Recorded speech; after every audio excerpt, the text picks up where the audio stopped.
Nosso bate-papo de hoje é com ex-promotor de justiça, prefeiturável em Blumenau, Odair Tramontim.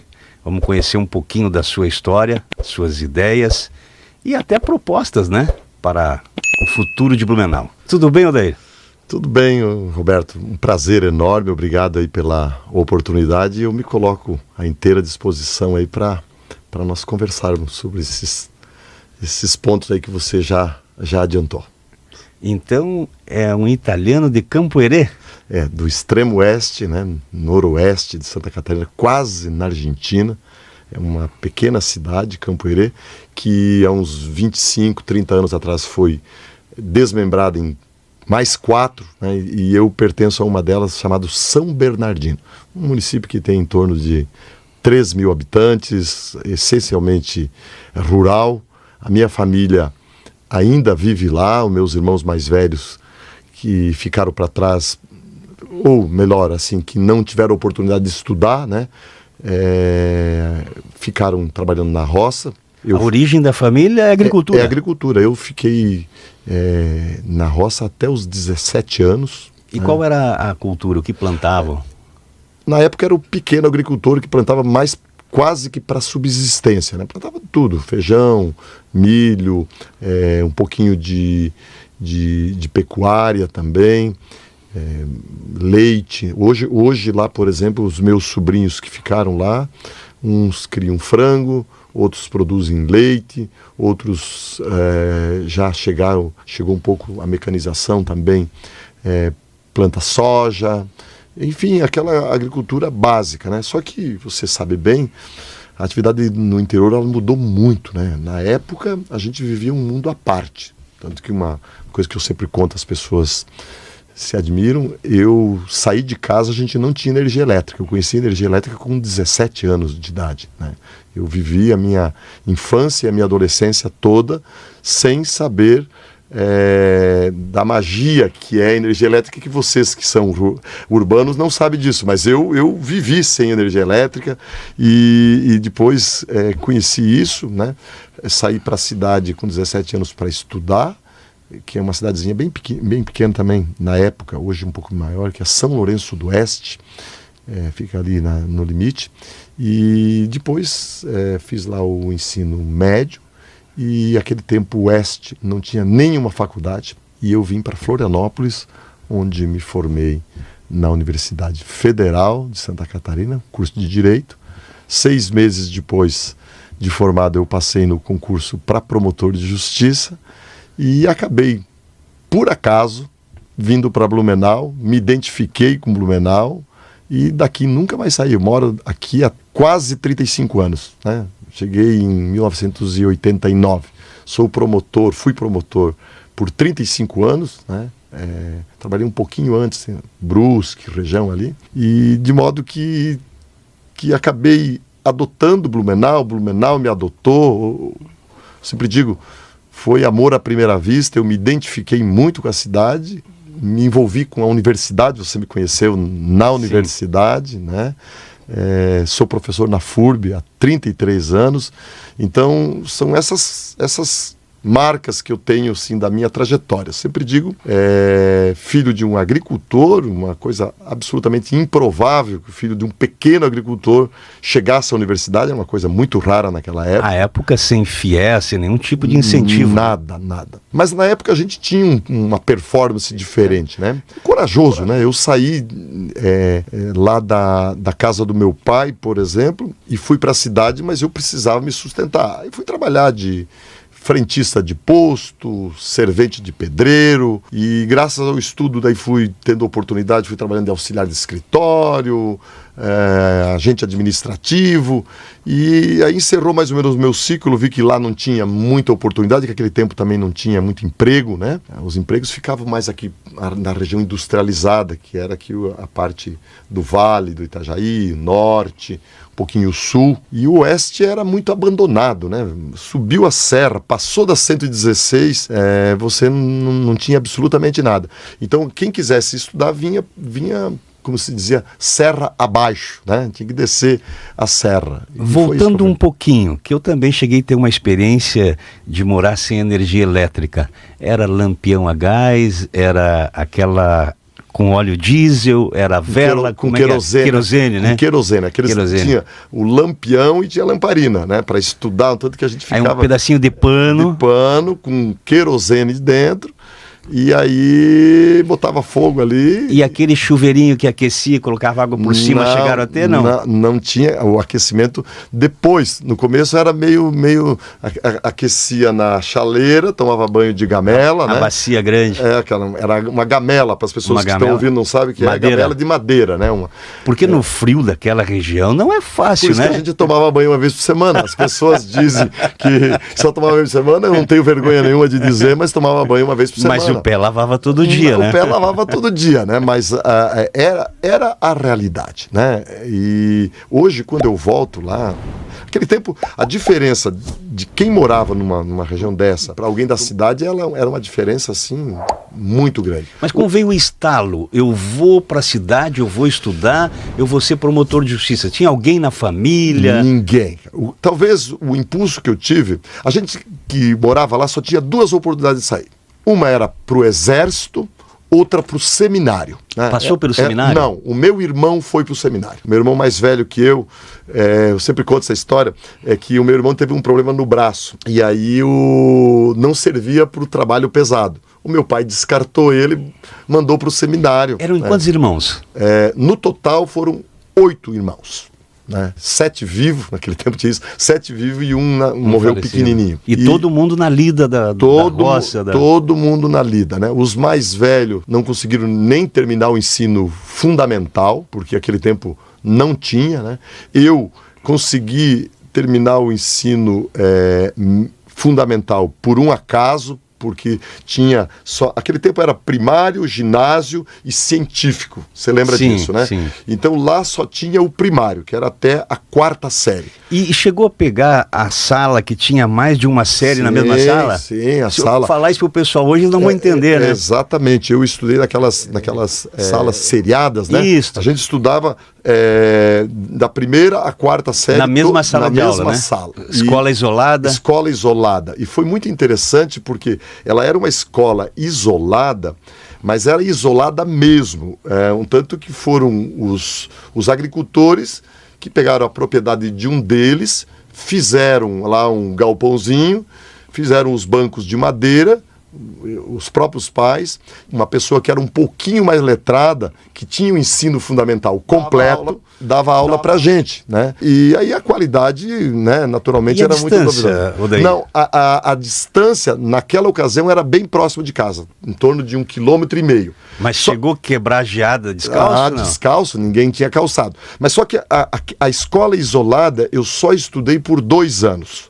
Depois o prefeito fechou a escola. Período matutino, de manhã, de madrugada, frio. De manhã cedo.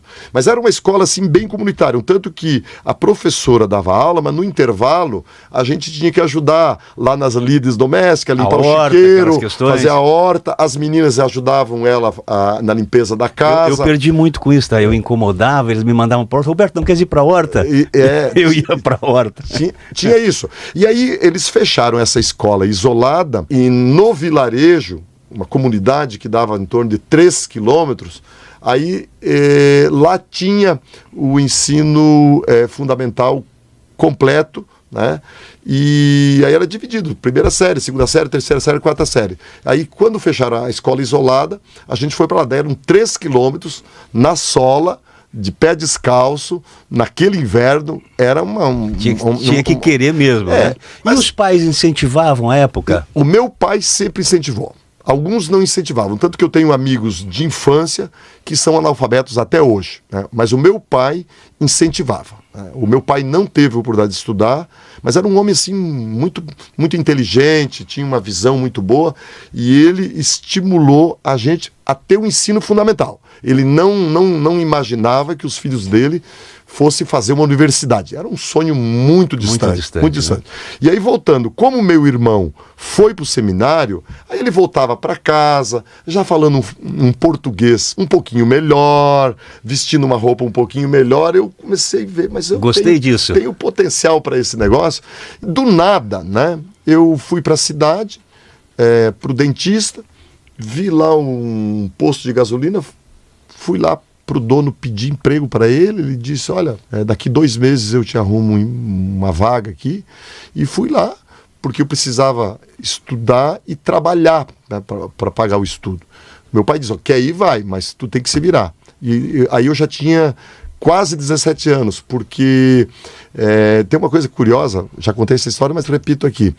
Quando eu terminei a 4ª série, o ensino fundamental da 4ª série, não tinha ensino, o complemento, que era o ginásio, não tinha lá, nem na comunidade. E só a 25 quilômetros de distância. Aí não tinha ônibus, né? Não dava para ir. E aí tinha 2 alternativas, ou voltava já para trabalhar na roça, ou repetia. A minha mãe teve a sabedoria, eu tinha 9, 10 anos, me mandou eu repetir. Eu sou um dos casos raros do primeiro aluno, eu era o primeiro aluno da sala, o melhor aluno da sala. E eu repeti de ano porque para não... Eu acho que a mãe ficou com dó, né, de ver o menino nessa idade, para não parar. O potencial. E aí, quando chegou no ano seguinte, por isso que a gente tem que acreditar em destino, acreditar em Deus, acreditar no futuro da gente. Quando chegou no ano seguinte, não veio o ginásio. Não veio o ginásio, daí eu parei de estudar. Tinha perdido já 1 ano. Aí tinha a perspectiva do quartel também chegando? Não, ali não, porque ali eu tinha 12, 11, 12 anos. Na 4ª série. Na 4ª série. Repetiu a 4ª? Eu repeti a 4ª, daí eu acho que foi para 11 anos. E aí, por uma coisa de Deus, veio o ginásio. Eles criaram um ginásio, a 5ª, 6ª e 7ª. Começou com a 5ª, no salão da igreja. Aí eu fui da primeira turma, na 5ª, fiz a 6ª, fiz a 7ª, eu fiz a 8ª. Aí quando eu terminei a 8ª, que veio essa história, né? Eu já tinha 17 anos, e aí eu fui para a cidade, pedi emprego no posto de combustível, trabalhei um tempo lá, trabalhava 12 horas por dia, aí não dava para frequentar o primeiro ano, porque a aula começava às 7 horas, 18h30 e o posto trabalhava até às 7. Eu larguei o posto, fui trabalhar de servente de pedreiro, que para às 17 horas. Né? E para quem trabalha na roça, servente de pedreiro era fichinha. Né? O pessoal dizia, serviço pesado. Não, né? Pesado na roça. E o quartel? E o quartel eu fui dispensado. Tive azar nisso também, porque a minha categoria, naquela época, foi dispensado. O governo militar, na época, começou a dispensar os agricultores, porque eles precisavam dessa força de trabalho na roça. E aquela época era importante para o filho do agricultor a passagem pelo quartel, que também era um aprendizado. Era uma oportunidade. Um tanto que os amigos meus mais velhos, que foram para o Exército, aí eles começavam a ver outras alternativas, outras perspectivas. E eu não tive essa oportunidade, daí eu fui me envolvendo nisso. Aí eu sempre digo que eu sou da geração que correu atrás de escola, porque primeiro, né, eu já tive um pedágio lá na 4ª série, né? Esperei 1 ano, veio. Quando terminou a 8ª, eu tive que sair da casa dos meus pais e morar a 25 quilômetros de distância, né? Aí quando terminei o 3º ano do ensino médio, também não tinha faculdade. Aí eu peguei uma malinha que eu tenho guardada até hoje, com umas 3 ou 4 mudas de roupa, peguei um ônibus da Reunidas e vim para Florianópolis, porque tinha um amigo meu que tinha ido, passou no vestibular e falou, Tramontim, vem que aqui é o lugar de futuro. Peguei minha maletinha, porque não tinha nada a perder mesmo, fui lá, ele me acolheu, fiz ali uma preparação pré-vestibular, passei para Federal. E passou de primeira? Passei de primeira, cara. Passei na Federal. Que a época passar na Federal para direito não era fácil, né? Concorrência aí 10 por 1. Era 14 por 1. 14 por 1. Hoje tem mais vaga do que candidato.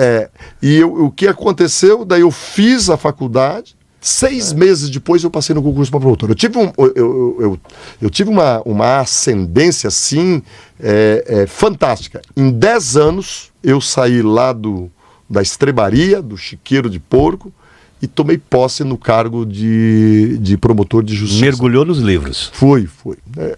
Eu não tinha o direito de errar, né? Eu não tinha como fraquejar.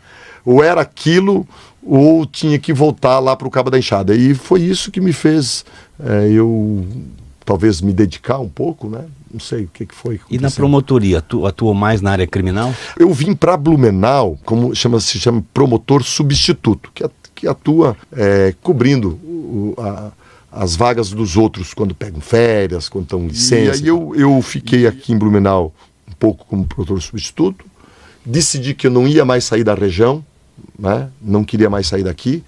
Comecei a dar aula na universidade, como você bem sabe. Abriu vaga em Pomerode. Normalmente os promotores vão para o oeste, querem fazer rápida carreira para ir morar em Florianópolis. Essa é mais ou menos Balneário o caminho, Balneário Camboriú, Itajaí e tal. Eu, como gostei daqui, digo, vou fazer minha carreira aqui. Fiquei quase 10 anos em Pomerode, depois fui para Indaial, fiquei 10 para 11 anos em Indaial, e depois eu voltei para Blumenau, sempre morando em Blumenau. Então a minha carreira foi aqui. E eu fiz de tudo. Eu sempre fui um clínico geral.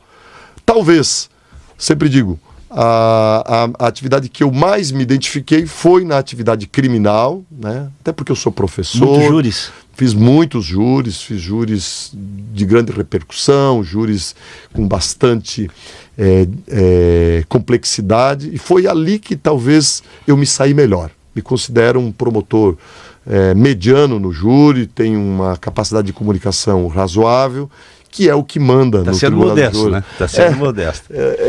Alguns prefeitos da região tinham um pouco de medo do Odair Tramontim, né?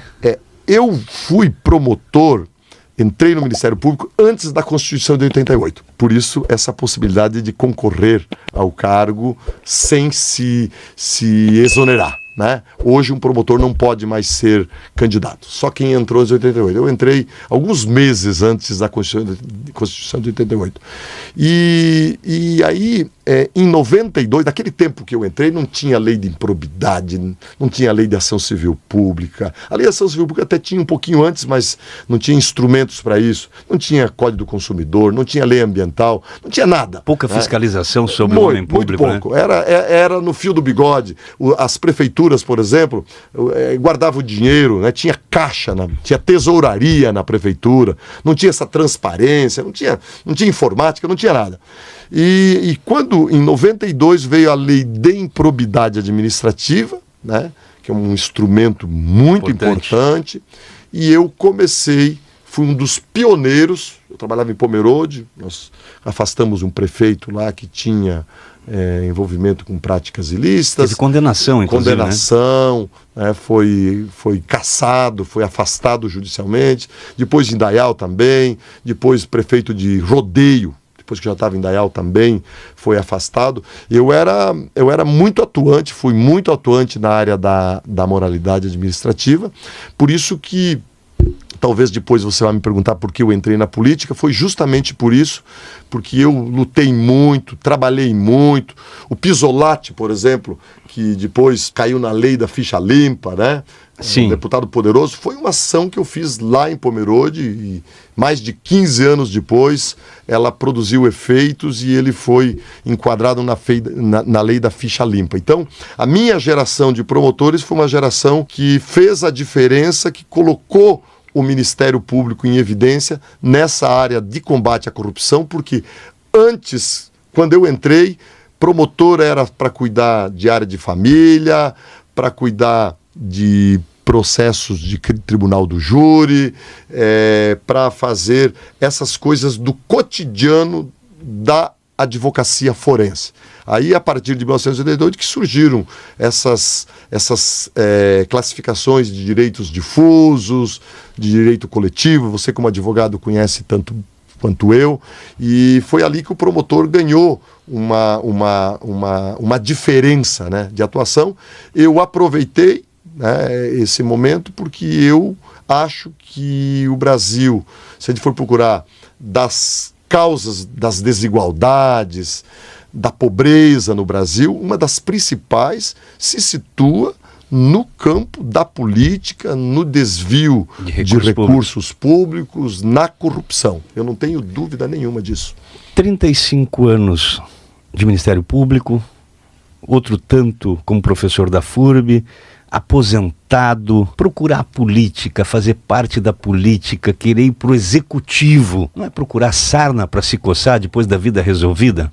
Ah, sem sombra de dúvida, sem sombra de dúvida. Não tem...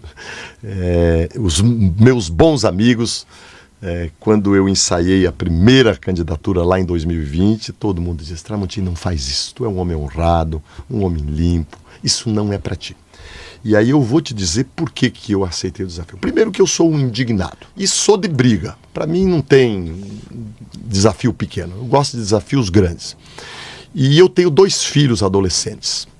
Eu tenho uma menina de 16 anos e um menino de 17 anos. E eu considero que o Brasil chegou nesse patamar que está hoje, justamente porque a minha geração, que está na faixa entre 50 e 60 anos, disse que política é coisa para político. Eu vou trabalhar, eu vou estudar, eu vou me qualificar, eu vou produzir. E deixou a política de lado. E o que aconteceu? A política virou uma terra, eu não digo terra de ninguém, porque tem muita gente boa na política. Mas é uma terra de poucos. É uma terra de poucos, um tanto que você me faz essa pergunta. Por que uma pessoa bem-sucedida entra na política? E o desafio que a gente tem é mostrar para a sociedade que a política é sim lugar de pessoas honradas. Eu tenho uma frase que sempre digo, e eu entrei na política com essa convicção, de que as pessoas têm que se arrumar na vida para entrar na política e não entrar na política para arrumar a vida. Ou seja, eu pensei nisso. Pode contribuir. Você tem que contribuir, você tem que ser um empresário bem-sucedido e dizer: bom, a vida me deu essas oportunidades, eu dei o conforto para minha família, eu tenho condições de viver bem, então eu vou me entregar na política como um sacerdócio, de passagem. Assim como você é presidente lá do CTG, presidente da APAI, presidente da Escola de Paz, presidente da comunidade, da igreja. Ou seja, uma entrega. Você tem que entrar na política para servir. E não para ser servido. E não ficar tanto tempo que chega a criar limo, né? Vira profissão. Virar profissão. A política virou uma profissão. E porque aquela história de que a vassoura nova varre canto, na política ela é verdadeira, né? Ela varre os cantinhos. Às vezes a pessoa chega bem, com boas ideias, e o tempo vai passando, e quando vê, as coisas se perdem. Porque tem gente que fica uma vida inteira na política. Isso é verdade. Então, eu participo desse movimento, né, de pessoas que chegaram à seguinte conclusão: se os espaços não forem ocupados pelas pessoas de bem, as pessoas de mal nadam de braçada. Verdade. Só que agora o jogo muda um pouco. No Ministério Público, o promotor tem a legislação a seu favor, a autoridade, né, determina muitas vezes, Sim. ajusta as condutas. Na política tem que conversar. O senhor se imagina se relacionando com a Câmara de Vereadores diante do pragmatismo dos políticos, especialmente do Legislativo, que muitas vezes, a gente conversou aqui na semana passada com o professor Gilson, o político se elege vereador, mas ele quer ser executivo, ele quer parte do governo, ele quer ter cargos no governo. O senhor se vê negociando e conseguindo governar? Eu acho, Roberto, que a gente, como sociedade, precisa redefinir o papel do vereador. Que ele foi desvirtuado. E ele foi desvirtuado um pouco por culpa do próprio cidadão. Porque o cidadão vê no vereador alguém que vem trazer obras. E a função do vereador não é essa. A função do vereador é legislar e fiscalizar o executivo. Fiscalizar é o que menos faz. E é o que menos faz. E aí o vereador precisa mostrar para o seu eleitor, para a sua base eleitoral, o que ele fez. Então a gente precisa redefinir isso, e aí esse desafio eu sei que é um dos mais difíceis, né, de alguém que se propõe a ser um prefeito, a ser um governador. E alguém que está fora da política. Fora da política. Eu, com muita humildade, sei que é difícil, mas eu entendo, Roberto, que a gente em algum momento precisa começar. Né? E a política é a arte do diálogo. A construção se faz através da conversa. E eu tenho experiências, não sou nem um ingênuo, não nasci ontem, né? Sei como as coisas funcionam.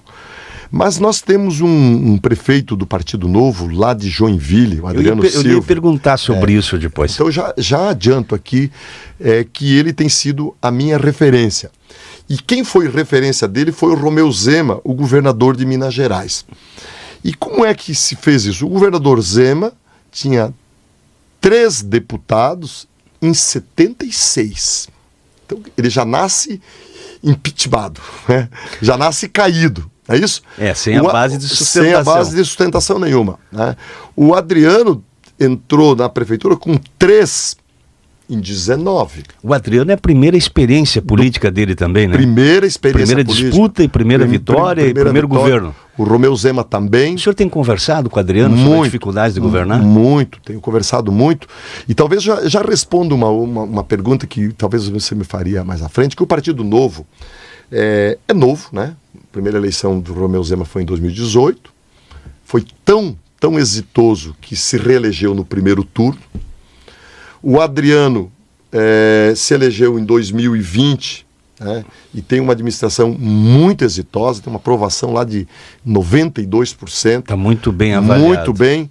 E fazendo política de um jeito diferente, mas conversando, dialogando, né, cedendo, reconhecendo no vereador a legitimidade do voto. Porque você já foi candidato, você sabe o quão difícil é um vereador conquistar um voto. É uma disputa, é mais do que vestibular para medicina na federal. Verdade, e ele recebe essa demanda popular, essa cobrança, muito. Né? Ele está perto, ele está ali na base, ele vai pro clube, vai pro boteco, vai pra mercearia, vai pro mercado, onde o vereador cobra dele.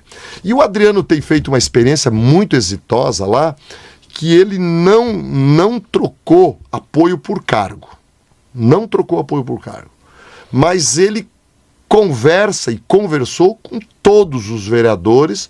O vereador traz uma demanda lá do bairro e o prefeito olha com carinho, despacha, manda para o secretário da respectiva área e na hora de inaugurar a obra, ele leva o vereador da oposição, o vereador que patrocinou essa indicação e chega lá na comunidade e diz, olha, esse vereador é o pai da criança.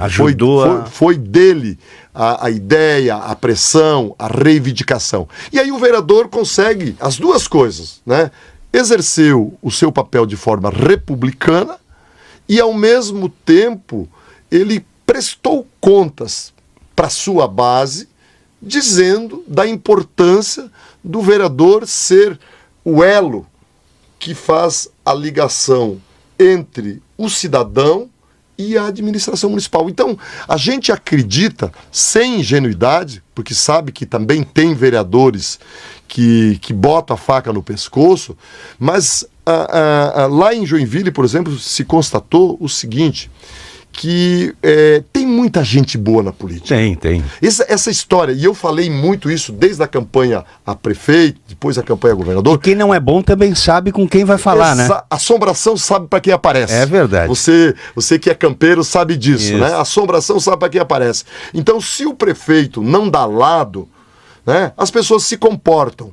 E a coisa sendo feita de forma transparente, né, ela traz o vereador. Porque uma coisa, Roberto, que eu quero dizer para as pessoas que nos honram com a audiência é o seguinte, é que o prefeito, os problemas não são do prefeito, os problemas são da comunidade. E quem tem que resolver é o somatório. As pessoas que têm cargo e as pessoas que não têm cargo. Porque quando você faz uma ponte, quando você faz um bueiro, quando você melhora a qualidade da saúde, quando você melhora a qualidade da educação, é em benefício de todos nós.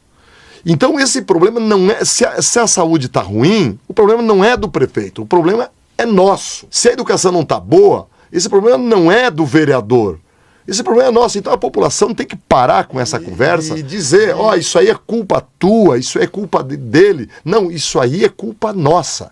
Então nós temos que levantar a régua da capacidade de solução dos problemas. Na verdade, o eleitor deveria ter a consciência, ou, na verdade, o morador de Blumenau, porque nós temos muita gente que mora aqui 10 anos e não fez o título de eleitor, exatamente. Não participa da vida da cidade, não ajuda a eleger deputados, não ajuda a eleger vereador, não ajuda a fazer a escolha do prefeito. Então as pessoas têm que ter essa participação. Voltando a Blumenau, o exemplo de Joinville é um bom exemplo que de fato o prefeito lá estreou e faz um bom governo. O prefeito Mário é um prefeito praticamente sem oposição. Tem uma boa avaliação popular, faz, pode-se dizer, um bom governo.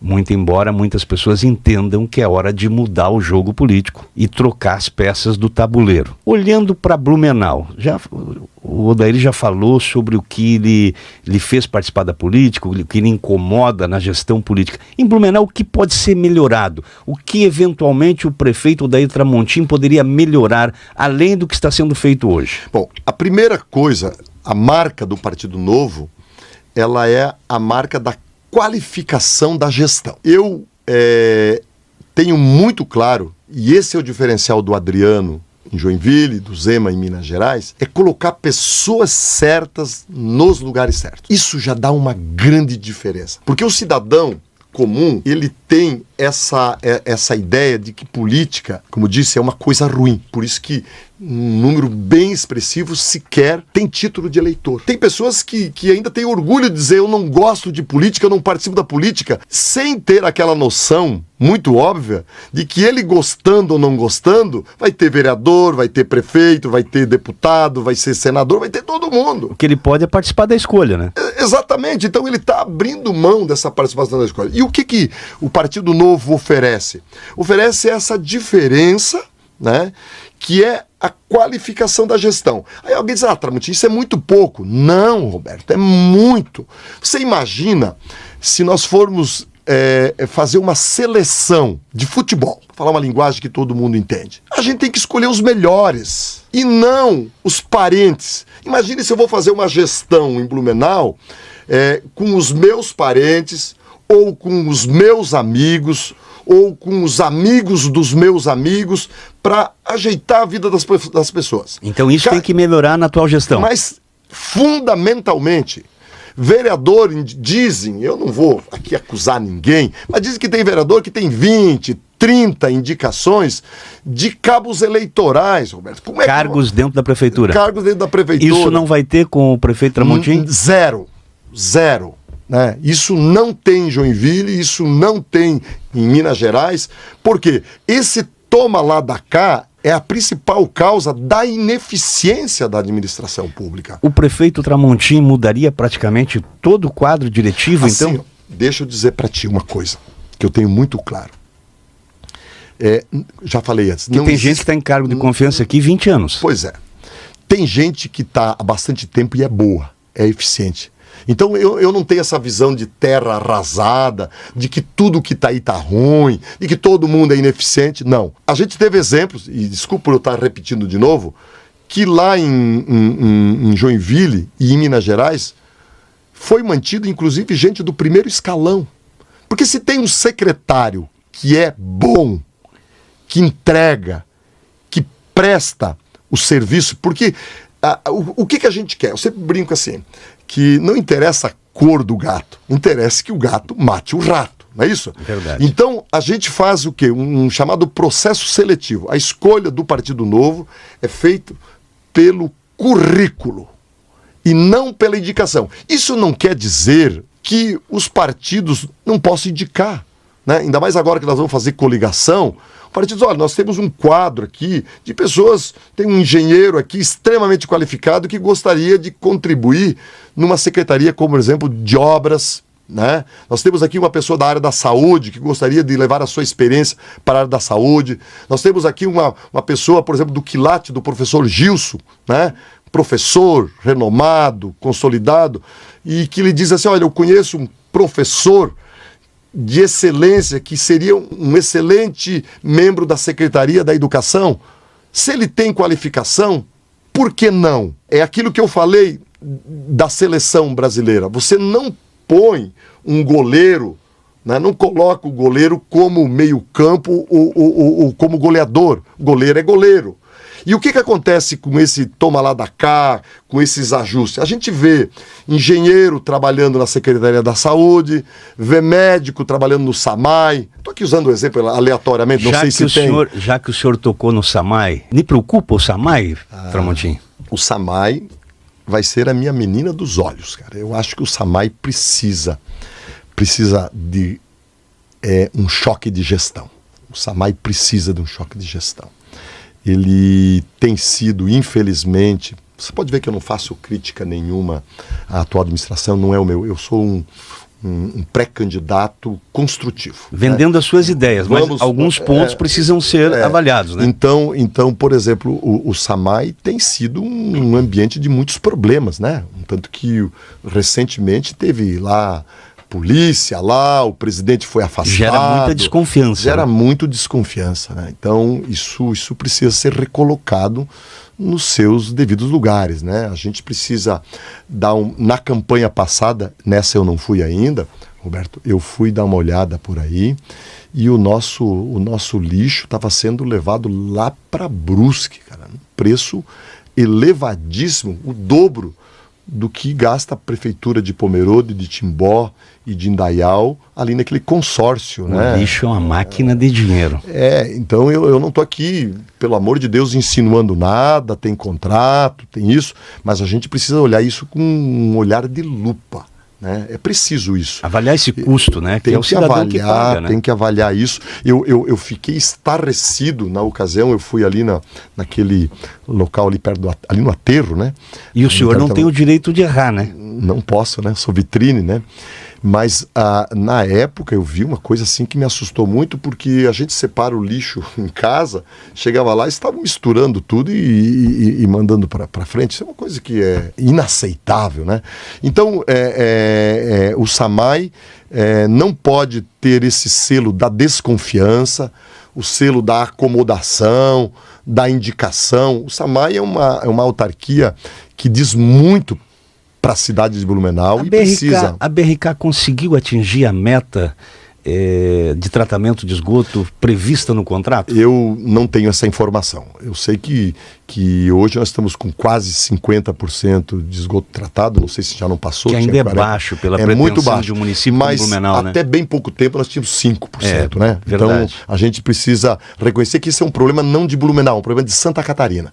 Santa Catarina é campeão em todos os indicativos. Um estado tão desenvolvido. E uma época atrás, respeitosamente, mas perdia para o Piauí, que é um estado pobre, que não tem indicativos sociais tão pujantes como o nosso, né? Falando na questão social, recentemente em Blumenau ocorreram alguns casos que geram uma preocupação, porque nós temos uma cidade considerada tranquila para se viver. Eu, pelo menos, me sinto muito seguro em Blumenau. Nós tivemos um homicídio aqui no centro, no lado do Jace. Uma coisa grosseira, uma barbaridade. Um cidadão com a filha, na frente da filha, acabou tirando uma vida de uma pessoa que era morador de rua e estava vendendo uma paçoca. Sim. E aí se criou um debate, diante da confusão de informações, sobre a quantidade de moradores de rua, a quantidade de pessoas que são usuários de droga hoje, que moram nas ruas, que tem aumentado, a gente percebe isso. O que pode ser feito para mudar esse quadro? Sobre esse episódio, a gente tem que separar as coisas. Uma coisa é o homicídio, uma coisa cruel, assustadora, inaceitável, que precisa ser tratado lá pelo Poder Judiciário, que está fazendo muito bem. A pessoa está presa, pelo que se viu aí, não dá para pré-julgar aqui, mas pelos indicativos foi um ato de covardia, premeditado, uma coisa assustadora. Né? Destruiu uma vida e se destruiu também. Ele também se destruiu, né? Um pai, uma criancinha daquele tamanho não podia... A princípio sem antecedentes criminais. Para você ver em que ponto às vezes a humanidade chega, né? Essas coisas assim assustadoras. Bom, esse é a parte policial. O morador de rua, eu acho que nós passamos do limite em relação a isso. Esse cidadão que foi a vítima, infelizmente, que Deus o tenha, segundo se noticiou aí, tinha 100 abordagens. 100. 99 mais 1, não é que não teve. sem abordagens da assistência social. Isso é uma demonstração de que esse trabalho que o município está fazendo não está produzindo resultado, né? A gente precisa tomar medidas concretas e ser muito objetivo. Quem tem problema de saúde, vamos encaminhar para as entidades de saúde, em especial os problemas da dependência química, que é um problema de saúde. Nós temos casas especializadas, o município tem que ir para cima. Existe o Instituto da Internação Compulsória, que você como advogado sabe que existe. Só que isso em casos extremos, Pois né? mas são situações extremas. Porque as pessoas começaram a dizer que o morador de rua tem o direito de dormir onde ele quer e tal. Tem algumas pessoas que estão tão debilitadas física e emocionalmente que elas já perderam o livre-arbítrio. Elas não têm mais condições de decidir de um lado ou do outro. Então o Estado tem que intervir, tem que recolher essas pessoas, não pode ficar ali. Então, mas não dá para fazer o que foi feito em Itajaí, por exemplo. Você coloca numa viatura que leva para Gaspar. Não. Mas a gente tem exemplos, e eu quero... Roberto, se um dia o povo de Blumenau me escolher para prefeito, eu não vou reinventar a roda. A gente tem que copiar experiências que deram certo. Em alguns lugares, as pessoas estão fazendo isso. Eu sei de um município que está fazendo uma experiência muito exitosa, que é Chapecó. Esses dias tive a oportunidade e conversei com o prefeito João Rodrigues, numa ocasião, e perguntei: prefeito, o que vocês têm feito lá? Ele disse que eles têm feito uma abordagem bem presente, forte, né, com auxílio inclusive da guarda municipal, e tem feito isso que eu já tinha proposto até há pouco tempo atrás. Sem saber disso, eu gravei um vídeo e disse: se está doente, vai ser tratado. Se está desempregado, nós vamos qualificar e vamos encaminhar lá para os locais de apoio. Tem Sebrae, enfim, órgãos que ajudam a qualificação do município. Está morando na rua, nós temos o Amblu, que é um local adequado, digno. Tem pessoas que estão morando aqui na rua e tem vaga. Poderia estar lá. E por que eles não querem estar lá? Porque tem regra, tem que tomar banho, não pode usar droga, não pode beber, né? Então a gente precisa fazer as duas coisas. A assistência, mas também a gente precisa ter a mão firme do poder público. Não é passando a mão que a gente está ajudando. Às vezes as pessoas acham que a gente está ajudando passando a mão. E aí volto ao exemplo lá de Chapecó, segundo o prefeito João Rodrigues, que cerca de 60% das abordagens tem resultado em qualificação, empregabilidade e o resgate da dignidade. E a gente tem que fazer um trabalho de somatório. As igrejas, né? A gente sabe que as igrejas fazem muito, porque a espiritualização ela é fundamental. As igrejas, em geral, fazem um trabalho de assistência social magnífico. É que essas pessoas, elas estão vulneráveis, elas, na verdade, estão em desgraça, e muitas vezes também são vítimas. No caso do Giasse, me parece que esse morador de rua foi vítima. Nós tivemos um outro caso aqui na Ponte de Ferro, onde uma jovem sofreu um estupro, e aí as pessoas imaginaram que seriam moradores de rua e acabaram agredindo moradores de rua. Teve morador ali que foi lesionado, levou facada, né? Porque as pessoas se revoltam com uma situação. E tem a situação da criminalidade, que é um outro passo, que esse eu acho que preocupa mais o administrador público, né? Assim, ó, Roberto, tem pessoas que colocam, coitadinho em tudo. Não, tem muito vagabundo, né? Tem que olhar a ficha de cada um. Gente que é egresso do sistema penitenciário. Esses dias em Florianópolis, não sei se você viu, lá no centro de Florianópolis, um morador de rua matou um guri de 17 anos. Porque ele mexeu com umas coleguinhas, o guri foi defender as coleguinhas, o cara pegou uma faca e matou uma pessoa. Eu já fiz júri de morador de rua que matou outro morador de rua. Eu já vi isso também. Já fiz júris, mais do que um. Então tem muita gente ruim, tem gente que é vítima de uma desgraça pessoal, dependência química. Então depressão. Qual é o papel do município? É separar o joio do trigo, né?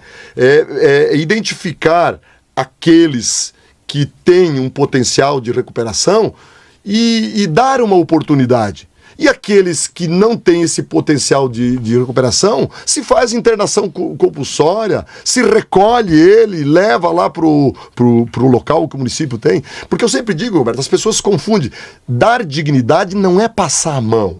Não é levar cobertor para ele ficar ali embaixo da ponte. Dar dignidade é tirar ele debaixo da ponte, levar num lugar onde tenha comida, onde tem atendimentos de todas as ordens. Por quê? Porque o ser humano, ele se reinventa, né? Mas essa questão está mais ainda na área social. Com relação à criminalidade, lhe preocupa, Blumenau? A criminalidade em geral, eu acho que Blumenau é uma das cidades mais seguras que a gente tem. Nós temos uma polícia boa. Como manter isso?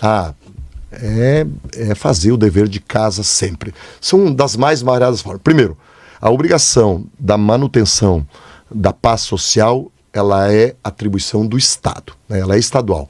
Polícia Civil, Polícia Militar, Poder Judiciário, Ministério Público. São órgãos estaduais.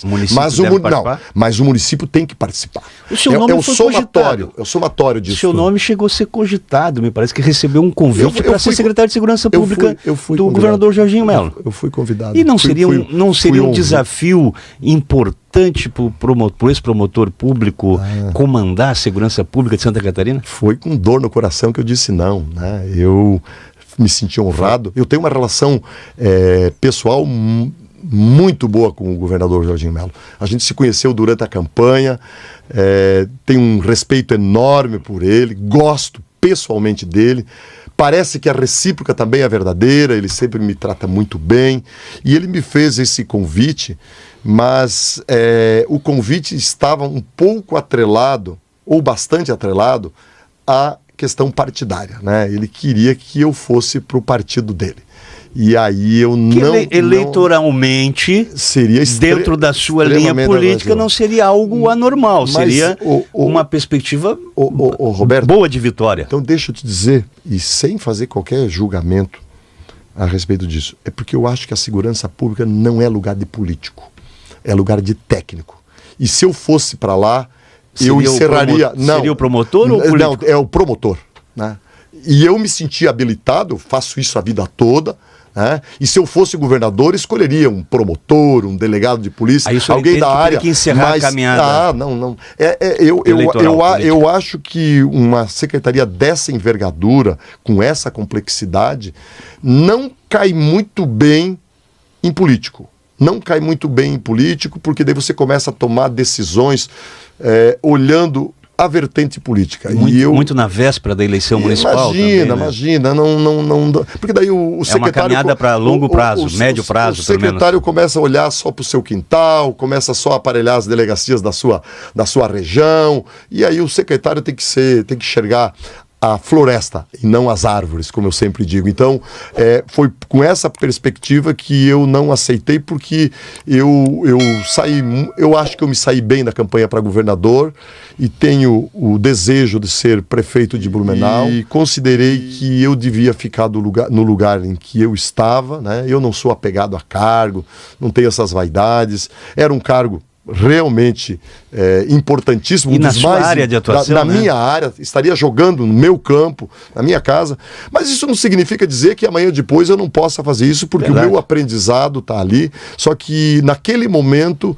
eu achei que não era a melhor decisão e com muito pesar eu acabei... Ainda na área de segurança pública, eu tinha uma posição até um pouco contrária com relação a isso, devido ao alto custo para o município, que é a manutenção de uma guarda armada. No entanto, após essa tragédia que ocorreu na creche, que é outra coisa monstruosa, ocorreu a necessidade de se colocar seguranças em todas as creches. Isso onera o município. Mas a guarda armada, no seu ponto de vista, seria uma necessidade a curto ou médio prazo para aumentar a segurança? O município será que pode assumir mais esse ônus? Roberto, claro que uma guarda armada contribuiria para a segurança pública. Isso é indiscutível. Óbvio, né? Você coloca aí 50 pessoas, óbvio que vai contribuir. O problema é quem vai pagar essa conta, né? Custa muito caro. Eu acho que a gente tem polícia demais. Não em número. Será? Não em número. Não em número. Não. É isso que eu quero dizer. Não em número.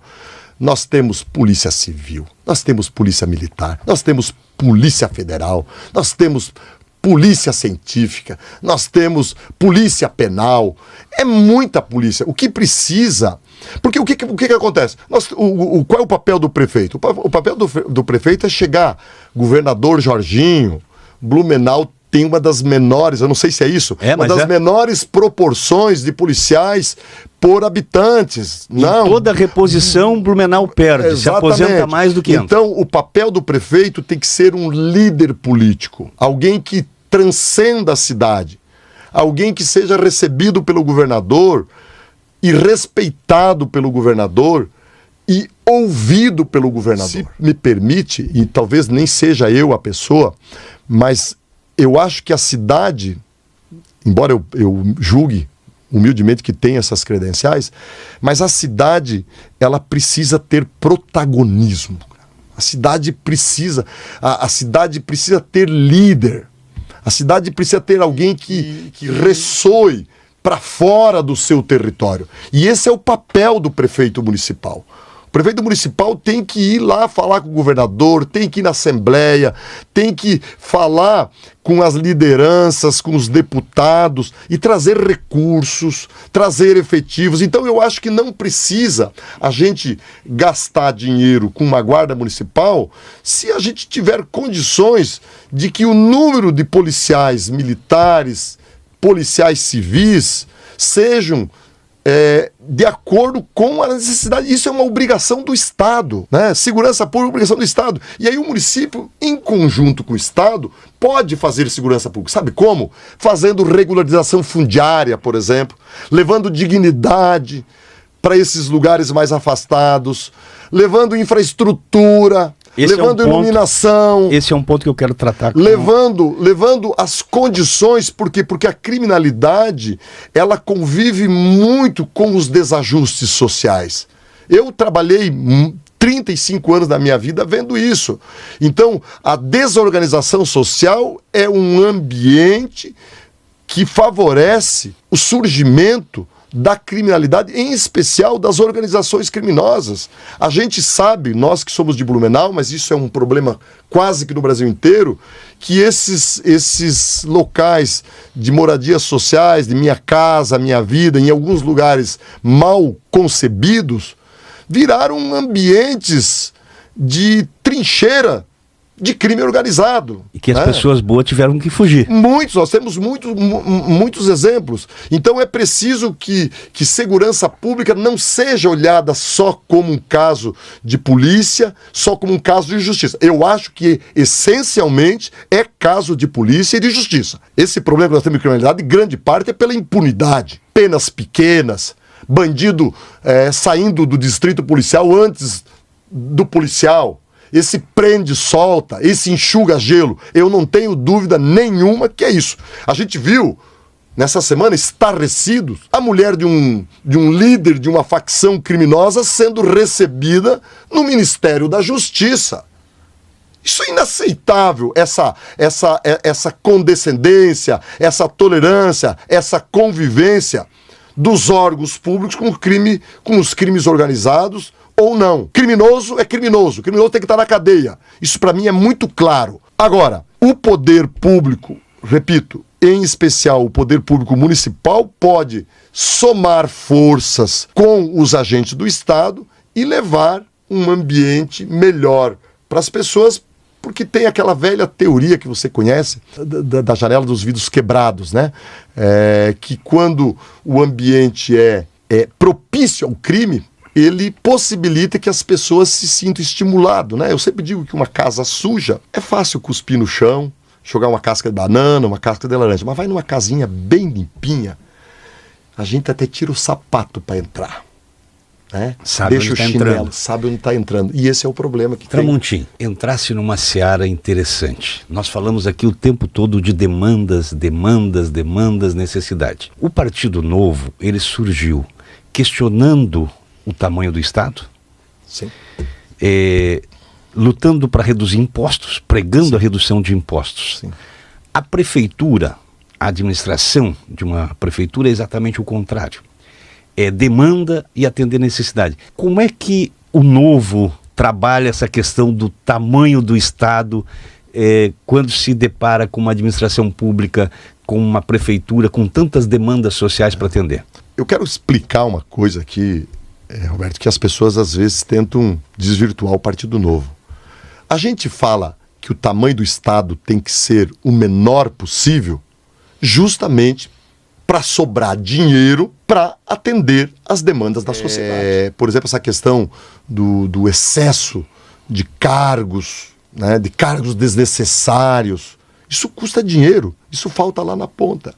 Né? Então, a gente defende a racionalidade dos recursos públicos. Isso não quer dizer que o Estado tem que ser ausente. Não, nós defendemos que saúde é coisa do Estado, educação é a coisa mais importante. Eu sou produto da educação pública, do primeiro ano até a universidade. E o senhor foi um homem de Estado também. Dedicou a vida a uma carreira ao serviço público. Então essa história de dizer que o Partido Novo não gosta de funcionário público, tem problema, ao contrário. Eu ia lhe perguntar isso. Não, então eu quero esclarecer. Em Joinville, eu tenho que mostrar aonde nós administramos.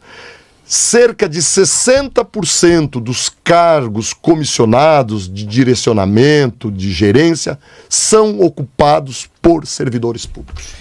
60%. Por quê? Porque a contratação dos servidores públicos de direção, os cargos comissionados, foi feito por currículo. E a gente tem muita gente qualificada dentre os nossos servidores públicos. E sabe qual é a grande dor dos servidores públicos? Os servidores públicos de Joinville adoram o prefeito Adriano, os de Minas Gerais adoram o governador Zema. Sabe por quê? Porque eu sou servidor público, eu sei isso. O servidor concursado, qualificado, com toda a formação, e aí chega para ser chefe dele um cidadão que não sabe nem escrever, um cidadão que não tem qualificação, não sabe mandar, não sabe gerenciar. Então, o servidor público quer ser respeitado, e a melhor forma dele ser respeitado é ter o comando da secretaria, da gerência, da diretoria, feito por uma pessoa competente. E essa pessoa pode, inclusive, ser um funcionário público. Por quê? Porque você mata 2 coelhos com uma paulada só. Você preenche o cargo de direção e deixa de contratar alguém de fora. E valoriza o servidor público. Além disso, como é que vai ser a relação do prefeito Odair Tramontim com o servidor público? O que ele pode esperar do Odair? Respeito, valorização, dignidade. Porque como é que se faz uma administração pública, Roberto? Através dos servidores públicos. Essa história das pessoas demonizar servidor público, a gente tem que ser contra funcionário público, contra o mau funcionário público, mas a gente tem muita gente eficiente no serviço público. São 8 horas da noite, eu tenho certeza que tem muitos servidores públicos que estão trabalhando nesse horário. A gente viu na pandemia, quem é que tocou a pandemia? Foram os servidores gloriosos, servidores da área da saúde. Agora você imagine um servidor da área da saúde qualificado sendo mandado por um carpinteiro, por um pedreiro, por um engenheiro, por um mestre de obras, por um promotor. Não, ele tem que ser administrado por alguém que seja da área da saúde.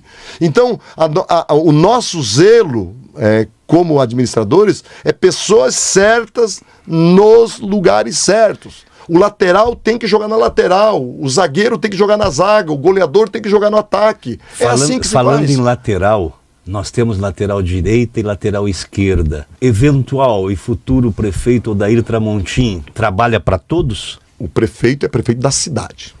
O prefeito não tem que ter lado, mas ele tem que ser sua ideologia. Eu sou de direita. E respeita o pensamento contrário. Mas respeito. A política não pode ser feita com o fígado, tem que ser feita com o cérebro. A política tem que ser de diálogo. A política tem que ser construção.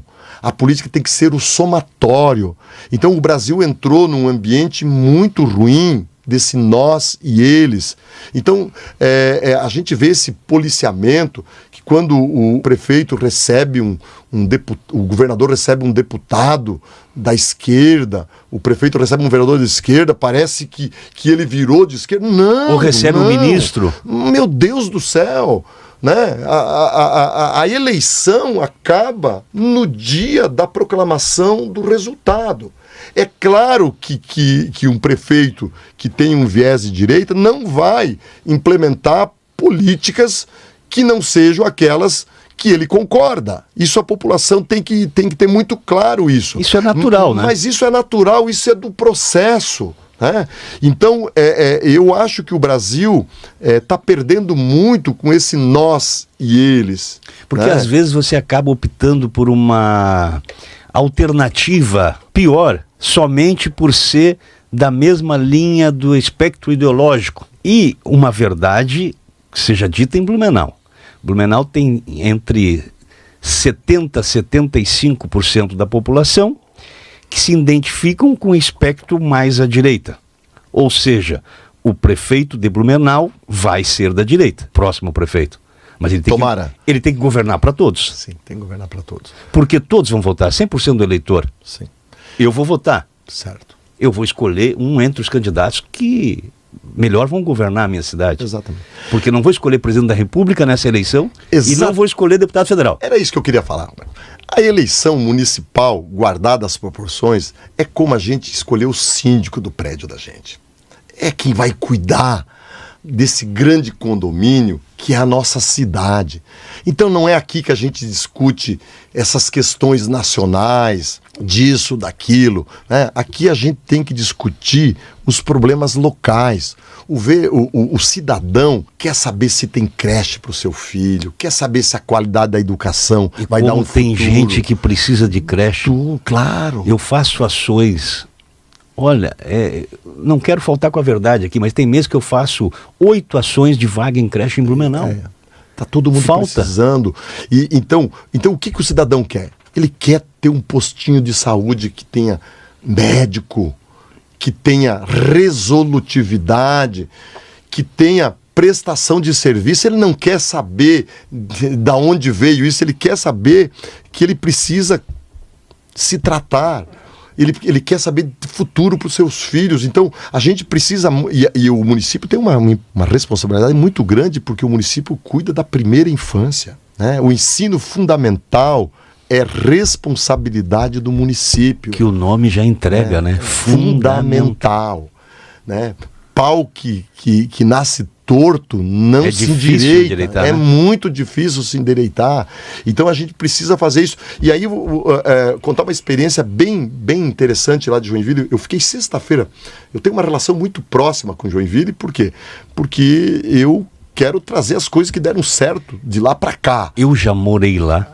Eu tenho parentes morando lá, tenho irmão, primos, tios. E eu perguntei, antes de conversar contigo, eu perguntei para eles... como é que está o prefeito de Joinville? E me disseram, olha, está bem, está muito bem. Está fazendo o dever de casa. E sabe como é que ele está governando para todos. Ele está fazendo o básico. Está fazendo o básico. É um empresário bem sucedido, um homem limpo, correto, e que a única preocupação dele é entregar serviço de qualidade. Então, por exemplo, na área da educação, o que eles fizeram lá? Eu vi uma palestra dele. Não é fácil ser prefeito em Joinville fora do eixo MDB. É difícil lá. Lá é difícil. Difícil. Mas ele conquistou a liderança, o respeito. Então, quando você conquista o respeito, quando você conquista a confiança das pessoas, as coisas andam. Sabe uma coisa, Roberto? Eu sei que já estamos indo para o final. Algo que Blumenau está precisando, e nós temos que procurar nessa eleição, é um prefeito para chamar de seu. É ter orgulho do prefeito. É dizer, ó, esse é o nosso prefeito. A gente precisa ter no prefeito aquela representação de alguém que fala pela gente, alguém que se preocupa pela gente, alguém que enxerga os problemas pela gente. E com bastante energia para trabalhar, porque exige.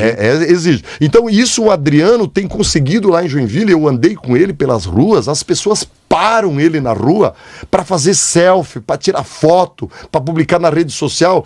Por quê? Porque ele fez lá uma administração profissional. Ele não indicou nenhuma pessoa do ciclo dele, como eu. Esses dias alguém falou, Tramontim, como é que você vai administrar? Eu falei, eu não tenho nenhuma pessoa para indicar. Não tenho nenhum. Estou entrando. Eu digo isso porque na última eleição faltou 1,2% para ir para o segundo turno. Eu quero falar sobre isso depois. Tem um outro tema, chegasse a falar aqui, que na verdade que merece um programa inteiro, que é a regularização fundiária. Se criou leis federais para isso, lei federal para isso, REURB.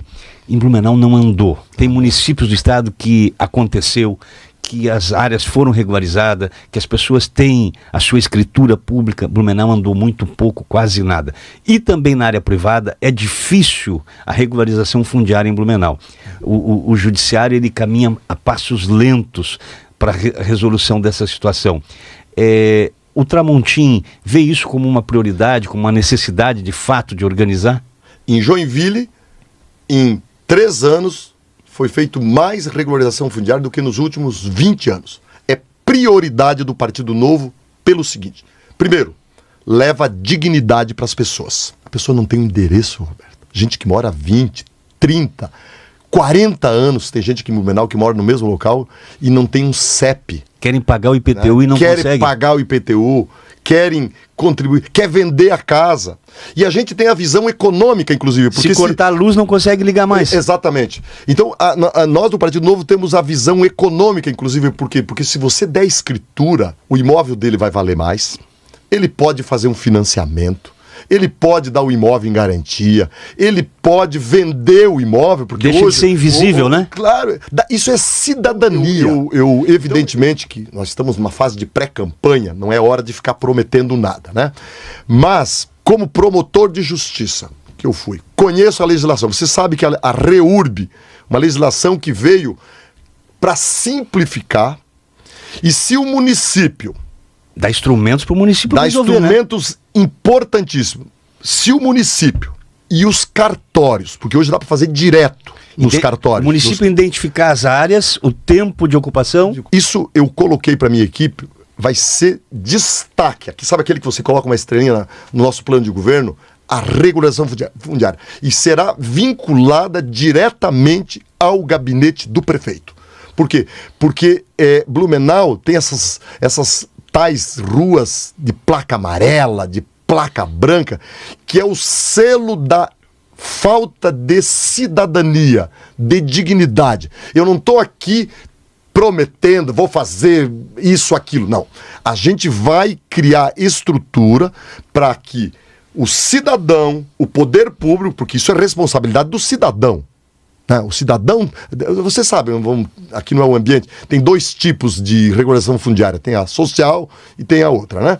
Então, o poder público tem que ser o agente facilitador, né? Você tem que criar o ambiente. Inclusive, eu quero fazer vou aproveitar nessa fase agora, antes do começo do ano, que eu tenho mais tempo, eu vou fazer uma reunião com a associação dos cartórios de registro de imóveis de Santa Catarina, que eles têm um projeto bem legal, para me inteirar bem, para saber qual é a estrutura que precisa, porque isso é prioridade. O REURB, ele determina que a prefeitura possa identificar quais são as áreas ocupadas, que ela possa fazer uma recuperação dessa área, inclusive ambiental, se adequando àquilo que já está consolidado, e certificar esses moradores. Tal morador reside nessa área há tantos anos. Ela pode dar um certificado.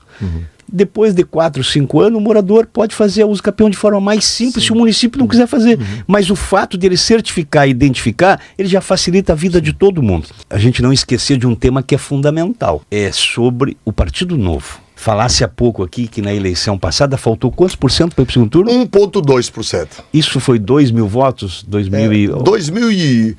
Eu não lembro, 2050, alguma coisa assim. Era 2 dias, mais ou menos, assim. De campanha. De campanha. Até pelo surgimento do Partido Novo, por ser uma ideia nova, de certo modo, o partido nasceu um pouco fechado. A impressão que a gente tem. Que não se abriu nem para vereador, porque havia umas exigências de cursos, que não está muito na cultura da pessoa, né, da população, passar por testes e cursos para poder ser candidato. E o Partido Novo não abriu nem para vereador e nem aliança. E enfrentar uma eleição onde tem concorrentes fortes, Blumenau tem...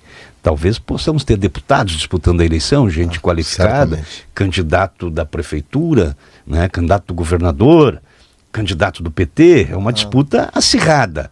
Sem aliança é difícil. É uma briga de foice no escuro, né? Vai ser O Novo vai se abrir para essa realidade? Vamos. Roberto, Partido Novo, como todo partido, aprende disputando eleição, né? É o cachimbo que deixa a boca torta. A gente vai aprendendo. Nós levamos uma lambada na última aí. Tínhamos 8 deputados federais.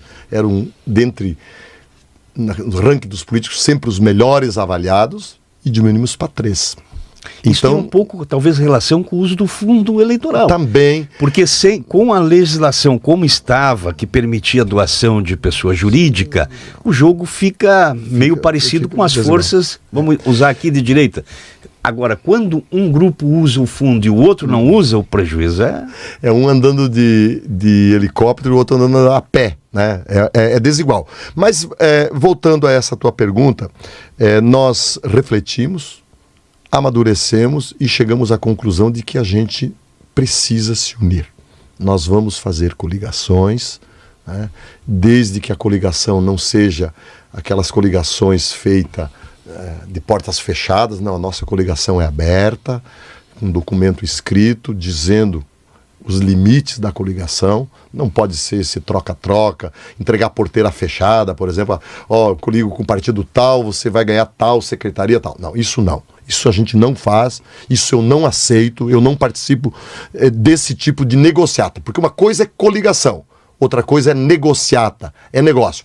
Política se faz com diálogo, com união de forças, e não com comercialização de cargos, de espaço, de jeito nenhum. Porque então, tem a preservação da essência do Novo e também do Odair Tramontim. Exatamente. Eu não estou na política para ganhar dinheiro, não tenho sede de poder, fui promotor durante 35 anos, sei que poder não significa absolutamente nada, né? Somos todos mortais, vamos morrer daqui a pouco, mais tempo ou menos tempo. Esse problema eu não tenho pretensão de carreira política, muito pelo contrário, vou dar a minha contribuição e tenho uma trajetória para preservar, mas tenho um senso de pragmatismo.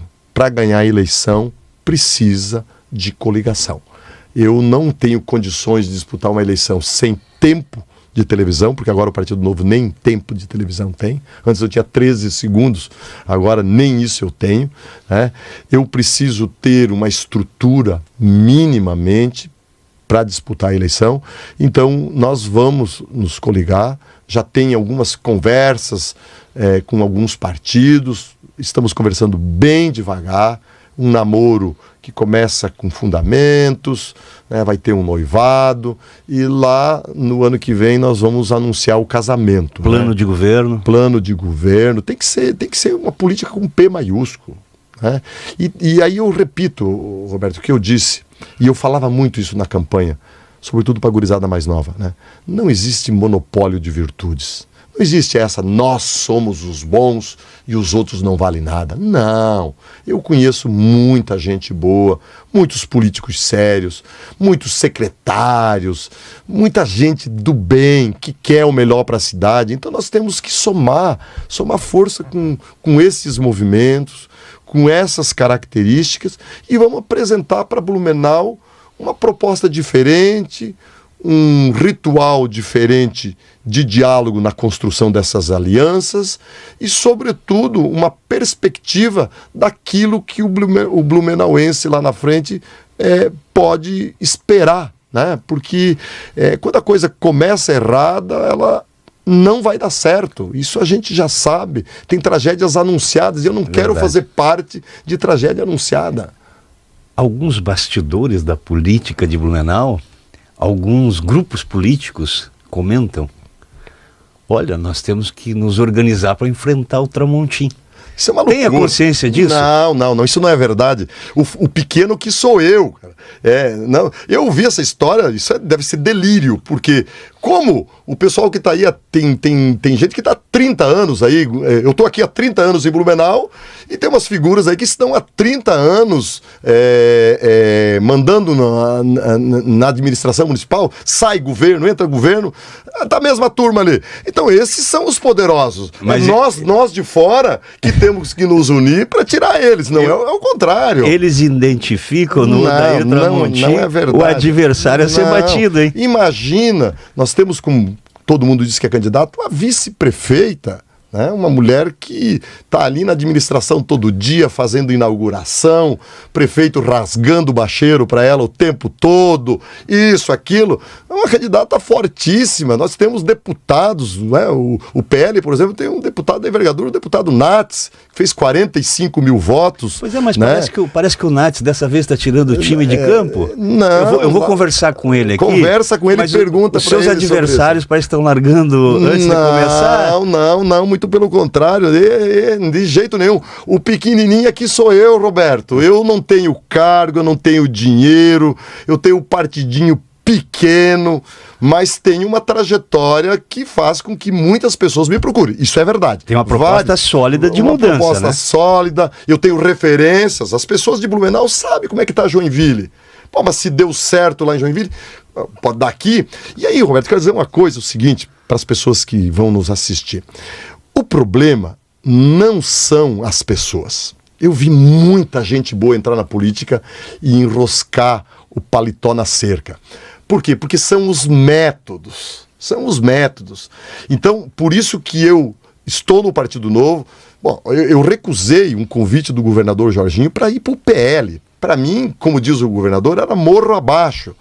Mas eu não concordo com a metodologia que os partidos, em geral, fazem para gestão pública. Então, eu tenho uma grife, que é a grife do Partido Novo, vou aceitar aliados que concordem com esse jeito de fazer política, porque o problema de governo pré-definido. Claro, porque o problema não está no nome. Não está no nome das pessoas, está no jeito de fazer política. Mas o eleitor geralmente ele confia no nome. Sim, o nome é fundamental. Ele tem que ter confiança, mas acreditar. Se você tiver um nome com uma plataforma de respeito, aí a coisa cresce. E é nisso que eu acredito. Eu sou um otimista. Eu não vou disputar a eleição para marcar presença. Na primeira, eu confesso que quando eu entrei, eu pensei, meu Deus, cara, eu não sei nem falar de política, eu não sei nem discursar. E aí, sabe o que eu falava? Sobre o partido, sobre as práticas do partido. E quase fui para o segundo, quase bati o João Paulo, que foi prefeito 2 vezes, deputado, tem o DNA familiar, né? O pai dele foi governador, foi prefeito de Blumenau. Fez até um bom mandato. E os eleitores quase me deram essa oportunidade. Tem muita gente que me disse depois da campanha que não votou em mim porque não sabia que eu era candidato. Né? Então, e as pessoas comentam que se tivesse ido para o segundo turno, talvez claro, a eleição fosse outra. Aí se você vai para o segundo turno, é as veras, né? Aí o tempo é igual, né? O tempo é igual. Aí é um jogo de futebol com o mesmo tamanho do campo, com a mesma bola, com as mesmas circunstâncias. Enfrentou a reeleição, que a reeleição e a reeleição também. Estatisticamente está comprovado que a reeleição tem 90% de possibilidade de reconduzir o mandatário atual. E a pandemia me prejudicou muito. Porque ela impediu na época, um pouco o debate? Não teve nem debate, né? Só teve um debate ali, Michuruca, e eu não pude nem ir visitar. Eles proibiam visitar uma associação de moradores, cara. Tinha que andar meio escondido. Foi difícil. Por isso que todo mundo se reelegeu, os bons e os não bons, cara. Vamos ser sinceros aqui, cara. Né? Os prefeitos usaram a máscara ali com todo o vigor porque era favorável. Eu não estou aqui fazendo leviandade, não. A máscara era uma necessidade e tal, mas ela nos prejudicou muito. As pessoas não me conheciam nem o semblante. Tanto que agora, depois que eu fui candidato a governador, eu ando por aí, as pessoas me conhecem, né? Eu fiquei mais conhecido. Então hoje eu tenho uma referência melhor, né, do ponto de vista de conhecimento. Hoje bastante gente em Blumenau já me convida. Eu acho que nós vamos ter uma grande sucessão, bons nomes disputando a eleição. Tomara que haja bons debates para que a população possa avaliar e escolher o melhor mandatário para iniciar 2025, conduzindo Blumenau por rumos melhores. Eu estou muito animado, confiante nisso. Vamos fazer uma campanha propositiva. As pessoas que estão esperando, o Tramontim, promotor, vai investigar a prefeitura, vai atrás. Não. Eu olho pelo para-brisa, não pelo retrovisor. Né? Eu não sou mais promotor de justiça. Se tem coisa errada, vão lá no Ministério Público, tem os promotores, tem polícia. De vez em quando a polícia vai aí, né? Vai lá, pega aqui, ali, busca apreensão aqui, ali. Isso é problema deles. Eu quero conversar com Blumenau olhando para frente. Eu entrei na política porque eu tenho 2 filhos adolescentes, eu vejo crianças, adolescentes precisando de um horizonte. Nós temos que levar Blumenau para o futuro. A política precisa de oxigenação. Eu acho que a sua candidatura contribui para esse bom debate. Eu desejo sorte e espero que volte aqui, né? A campanha nem começou, né? Nós estamos na fase da pré-campanha, eu faço questão, te agradeço o espaço, é uma honra muito grande, muito obrigado pela cordialidade e fico à tua disposição se um dia você achar que eu possa trazer alguma luz aí para o debate, tá bom? Boa muito sorte. Obrigado, um abraço. Descomplicando assuntos pertinentes do seu dia a dia, entrevistas, debates e muito mais. Bate-papo leve e descontraído. Vai Vendo Podcast com Roberto da Luz.